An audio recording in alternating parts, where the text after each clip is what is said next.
Hey y'all, we are making an almond cake with orange cream today. This is kind of close to a recipe I used at Chichio, but I changed a couple things and I'll let you know what. So first we're going to sift the flour, baking powder, baking soda, and salt together. This is going to help create a little bit more air within the flour. Then we are going to get some butter. 1.5 sticks is what I used. Make sure it's room temperature.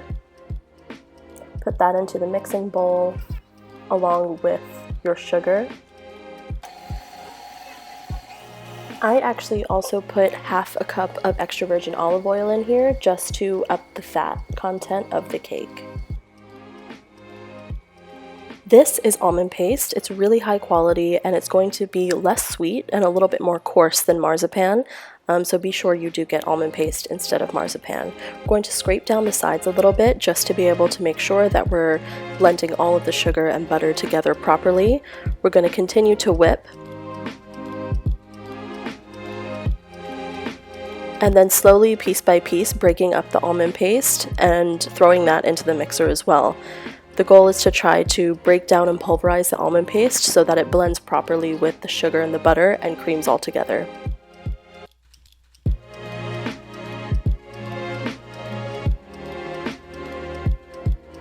Here we have 6 room temperature eggs. We are going to slowly pour them into the sugar mixture one by one, letting them incorporate fully before we pour in the next one. The reason for this is to ensure that the eggs mix with the butter rather than just mixing with each other. Once the eggs are appropriately emulsified, you have the wet ingredients and you can go ahead and add your dry ingredients to incorporate. Is pretty much the last opportunity to ensure that you get a really fluffy cake. So I would beat your eggs for about 3 to 4 minutes to ensure that enough air incorporates into the mixture. Oh, look at him. Oh, my little cutie. Oh, anyway, fluffy cake, yes, baby. Be sure to scrape down the sides of the bowl at least one more time before you start doing the flour.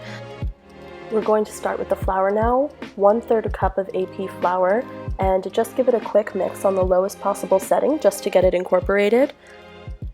And then we're going to go ahead and take it off of the mixer, use a rubber spatula to mix in the rest of the 2/3 cup of AP flour.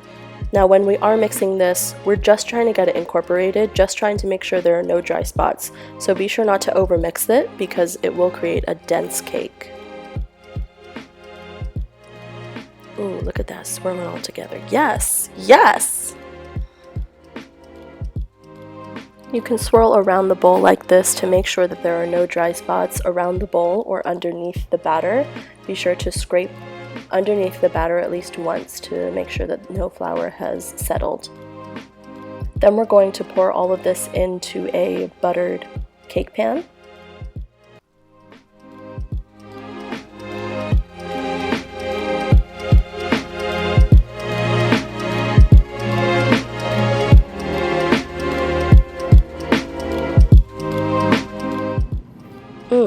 She is fresh out the oven. I am poking holes with a toothpick so that I can pour a little bit of a soak on top.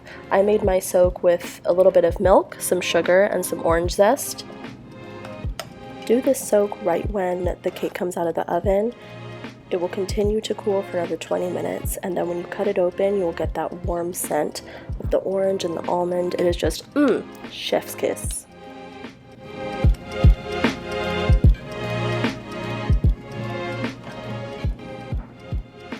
Next up is the orange cream. We're going to use some organic heavy whipping cream here with some orange zest and some powdered sugar. With a cake this delicate, a soft whipped cream is probably going to be preferable. It is worth it to make your own, though it may take longer. You're not going to get the same type of consistency that you would if you do it fresh yourself.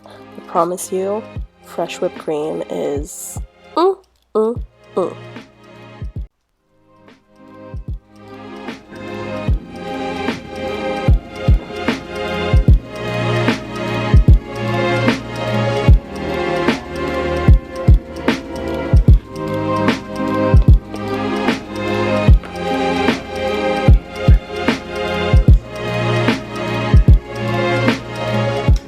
And here she is, almond cake with an orange whipped cream.